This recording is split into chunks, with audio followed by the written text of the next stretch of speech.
Bronco Banter, English teacher Miss Thompson stops by our studio where we jump in to find out what it's like to teach here at Vista Murrieta.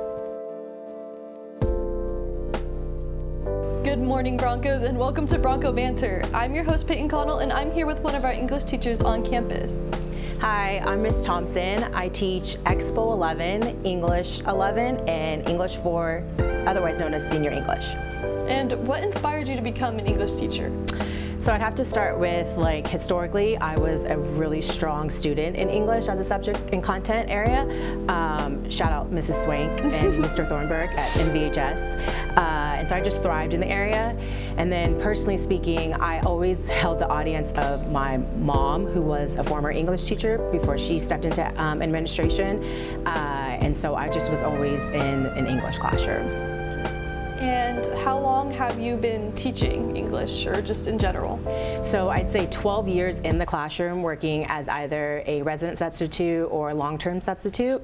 But I actually officially began my tenure as a teacher in 2017, holding my own classroom, my own space, running the whole thing on my own.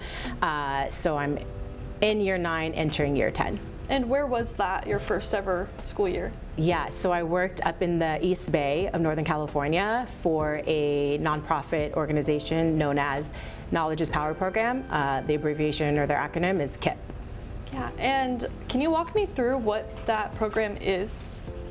Yeah, so as I mentioned, KIP is a nonprofit organization that serves students and families on a national level, and they are just really intentional about equipping teachers and students to meet the needs of all learners by providing social, emotional, and academic support for student success in high school, their diverse pathways, and then just their overall life experiences. Yeah, and do you think that helped shape how you teach today, not only the one-on-one coaching, but just the different environment there? Absolutely. As I mentioned to you earlier off camera, the one-on-one coaching that I received was super important and impactful on how I, do my day-to-day. But I'd also say that they equipped me just with foundational teaching practices that help me reach all diverse learners that are in my space, so that students feel empowered to be engaged in a part of our classroom space.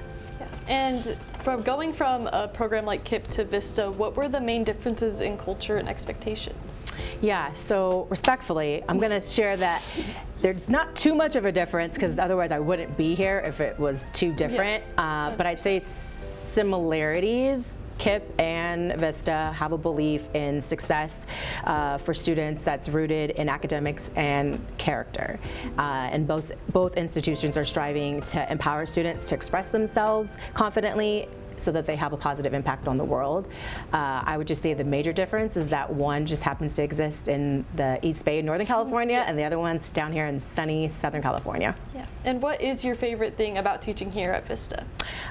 It's the students. It's you. The energy, your enthusiasm to learn, your readiness to show up every day and give your best self and really deep dive into the concepts and material that we're exploring. It's just an underrated blessing. Yeah, exactly. And why do you think you teach 12th grade, right? Yes. Why do you think English is especially important during your senior year?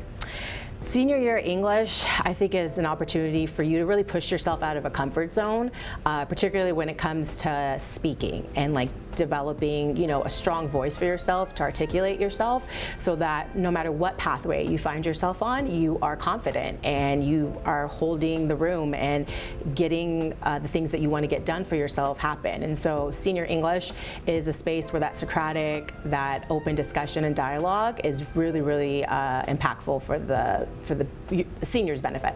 And since you teach the older kids on campus, how do you see their priorities change from the beginning of the year to the end of the year?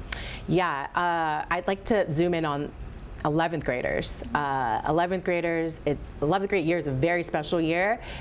And respectfully, my favorite year of high school for you all, because there's this, I like to frame it as a 180 transformation that happens between first and second semester, where juniors do not enter my classroom the same way that they leave my classroom. And in large part, a lot of that transformation is positive, and it's very, very leading them in a positive direction for their senior year.